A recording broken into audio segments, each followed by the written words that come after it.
Hello प्यारे बच्चों, स्वागत है आपको अपने प्यारा सा यूट्यूब चैनल ज्ञान की दुनिया ऑनलाइन क्लास में। देखिए आज की इस क्लास में हम लोग क्या करेंगे कि जो आप लोगों के आपदा प्रबंधन के चैप्टर नंबर 1 है, जिसका नाम है प्राकृतिक आपदा का एक परिचय, उसके ऑल ऑब्जेक्टिव को हम लोग देखेंगे। क्या करेंगे कि उसके ऑल ऑब्जेक्टिव को देखेंगे। देखिए आज की इस क्लास में नया सब्जेक्ट शुरू होने वाला है, जिसका नाम है प्राकृतिक संसाधन नहीं, आपदा प्रबंधन।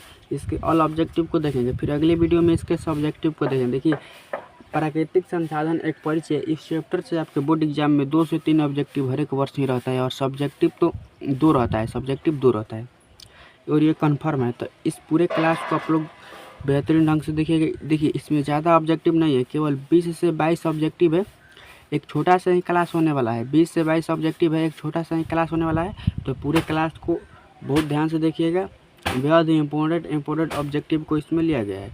और देखिए इसका PDF लेना चाहते हैं तो हमारे व्हाट्सअप ग्रुप में जुड़ सकते हैं, जिसका लिंक नीचे डिस्क्रिप्शन में दिया हुआ है, या ये नंबर ले सकते हैं, इस पर हमें मैसेज कर सकते हैं। मैं आप लोगों को व्हाट्सअप ग्रुप में जोड़ दूँगा। देखिए क्या है 880997 इस पर आप लोग व्हाट्सअप मैसेज कीजिएगा, मैं आप लोग को व्हाट्सअप ग्रुप में जोड़ दूँगा। चलिए बिना देर कोई आप लोग क्लास को शुरू करता हूँ। देखिए पहला नंबर जो आप लोग का क्वेश्चन है कि भूकंप का मापन किसके द्वारा किया जाता है। देखिए यह बहुत ही VVI क्वेश्चन है। जो भूकंप का मापन होता है वह रिक्टर स्केल द्वारा किया जाता है। इसका राइट आंसर हो जाएगा रिक्टर स्केल। चलिए अगला प्रश्न देखते हैं। देखिए दूसरा नंबर क्वेश्चन आप लोग का है कि नदियों में बाढ़ आने का प्रमुख कारण क्या है। नदियों में बाढ़ क्यों आता है, इसका प्रमुख कारण क्या है। तो इसका राइट आंसर हो जाएगा वर्षा नहीं, जल का अधिकता के कारण ही नदियों में वर्षा आता है। ये इसका राइट आंसर हो जाएगा। चलिए आगे प्रश्नों को देखते हैं। देखिए तीसरा नंबर क्वेश्चन आप लोग का है कि इनमें से कौन प्राकृतिक आपदा नहीं है। देखिए आतंकवाद जो है वह प्राकृतिक आपदा नहीं है, यह मानव के द्वारा होता है, इसलिए मानव निर्मित आपदा है। चलिए आगे देखते हैं। देखिए चौथा नंबर प्रश्न आप लोग का है कि इनमें से कौन मानव जनित आपदा है। इनमें से कौन मानव जनित आपदा है। तो इसका राइट आंसर हो जाएगा उपयुक्त सभी। महामारी भी हो जाएगा, आतंकवाद भी हो जाएगा, सांप्रदायिक दंगे भी क्या है, तो सभी मानव जनित आपदा ही है। तो डी इसका राइट आंसर हो जाएगा। चलिए आगे बढ़ते हैं। देखिए 5 नंबर क्वेश्चन आप लोग का है।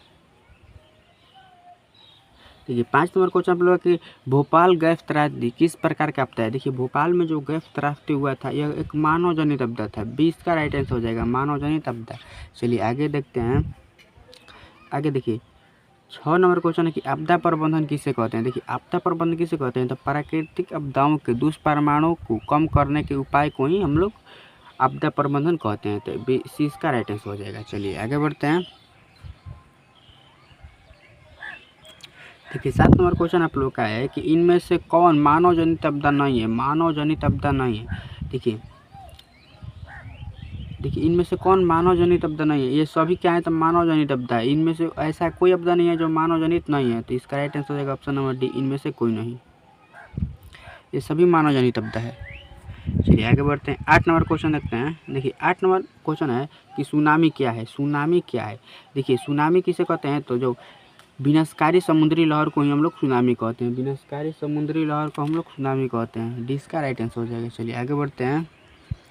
देखिए 9 नंबर क्वेश्चन आप लोग का है कि बिहार में भूकंप कब आया था। देखिए बिहार में एक विनाशकारी भूकंप आया था, और वो कब आया था, तो 1934 में आया था। ये इसका राइट आंसर हो जाएगा 1934। चलिए आगे बढ़ते हैं। 10 नंबर क्वेश्चन है कि भूकंप किस प्रकार की आपदा है। जो भूकंप है वह किस प्रकार की आपदा है, तो भूकंप एक प्राकृतिक आपदा है। इसका राइट आंसर हो जाएगा प्राकृतिक आपदा। चलिए आगे बढ़ते हैं।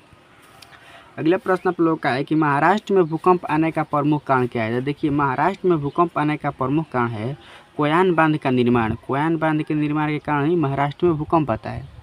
चलिए आगे बढ़ते हैं। आगे 12 नंबर क्वेश्चन आप लोग का, इनमें से कौन विस्तृत क्षेत्र में प्रभावित करने वाली आपदा है। इनमें से कौन आपदा है जो बहुत ही बड़े क्षेत्र को प्रभावित करती है। तो इसका राइट आंसर हो जाएगा ओजोन परत का क्षरण। ओजोन परत का क्षरण 20 का राइट आंसर हो जाएगा। चलिए आगे बढ़ते हैं। आगे देखिए 13 नंबर क्वेश्चन है कि इनमें से कम विनाशकारी आपदा कौन है। देखिए कम विनाशकारी आपदा की बात की जाए तो भूस्खलन ही है। ये इसका राइट आंसर हो जाएगा भूस्खलन। चलिए आगे बढ़ते हैं। 14 नंबर क्वेश्चन आप लोग का है कि सुनामी का प्रमुख कारण क्या है। सुनामी का प्रमुख कारण क्या है, तो समुद्री में भूकंप आना, यही राइट आंसर हो जाएगा। समुद्र में भूकंप आना, सुनामी का यही कारण होता है, समुद्र में भूकंप आना, इसका राइट आंसर हो जाएगा। चलिए आगे बढ़ते हैं। 15 नंबर क्वेश्चन आप लोग का है कि बंगाल की खाड़ी में चक्रवात किस महीने में भयानक होता है। देखिए बंगाल की खाड़ी में जो चक्रवात होता है वो अक्टूबर और नवंबर में बहुत ही भयानक होता है, तो डी इसका राइट आंसर हो जाएगा। चलिए आगे बढ़ते हैं। आगे देखिए 13 नंबर क्वेश्चन है कि इनमें से कम विनाशकारी आपदा कौन है। देखिए कम विनाशकारी आपदा की बात की जाए तो ये हो जाएगा भूस्खलन, ये इसका राइट आंसर हो जाएगा। चलिए आगे बढ़ते हैं। वही वाला फिर रिपीट क्या हो गया जी, 15 नंबर हो गया था अक्टूबर नवंबर, फिर देखिए 16 नंबर यहाँ से देखते हैं। 16 नंबर क्वेश्चन है कि इनमें से कौन भारत का सूखा क्षेत्र माना जाता है। भारत का सूखा क्षेत्र कौन माना जाता है, तो ये सभी हो जाएगा। सभी क्या है, तो भारत के सूखा क्षेत्र ही हैं। पूर्वी राजस्थान, पूर्व मध्य प्रदेश, ये सभी क्या है, तो भारत के सूखा प्रदेश हैं। चलिए आगे देखते हैं। 17 नंबर क्वेश्चन है कि बाढ़ प्रबंधन में किस बात पर सबसे अधिक ध्यान देना चाहिए। बाढ़ प्रबंधन में किस बात पर सबसे अधिक ध्यान देना चाहिए, तो सब अब भी इसका राइट आंसर हो जाएगा। नदियों के दोनों तटों का निर्माण होना चाहिए। नदियों के दोनों तटों को हम लोग मजबूत करेंगे तो बाढ़ नहीं आएगा। चलिए 17 नंबर क्वेश्चन का राइट आंसर भी हो जाएगा। 18 नंबर देखते हैं। देखिए 18 नंबर क्वेश्चन है कि इनमें से कौन क्षेत्र भूस्खलन से अधिक प्रभावित होता है। भूस्खलन से अधिक प्रभावित होने वाला क्षेत्र कौन है, तो इसका राइट आंसर है कश्मीर और उत्तराखंड, कश्मीर और उत्तराखंड। चलिए आगे बढ़ते हैं। 19 नंबर क्वेश्चन आप लोग का है कि सुनामी किस भाषा का शब्द है। देखिए सुनामी किस भाषा का शब्द है, जिसका राइट आंसर हो जाएगा सी, जापान। सुनामी क्या है, तो जापान भाषा का शब्द है। चलिए आगे बढ़ते हैं। अगला प्रश्न आप लोग का है 20 नंबर क्वेश्चन है कि बाढ़ क्या है। देखिए बाढ़ क्या है, तो बाढ़ एक प्राकृतिक आपदा है, इसका राइट आंसर हो जाएगा। ये आप लोग का पूरा 20 सब्जेक्टिव था। इन 20 सब्जेक्टिव में आप लोगों का कितना सही हुआ आप लोग जल्दी से कमेंट में बताइए, और अगले क्लास में हम लोग इसके सब्जेक्टिव को भी देखेंगे। तो आप लोग चैनल को सब्सक्राइब कर लीजिए ताकि हर एक वीडियो का नोटिफिकेशन आपके पास जाता रहे, और व्हाट्सएप ग्रुप में जुड़ कर ये सब PDF ले लीजिए। देखिए आप ही सभी लोगों के लिए ये PDF बनाया गया है, और आप लोग याद नहीं करेंगे तो कैसे होगा। ये सब PDF व्हाट्सएप ग्रुप में जुड़ कर ले लीजिएगा। जाते जाते क्लास को लाइक कर दीजिएगा। चलिए क्लास को यहीं पर समाप्त करते हैं।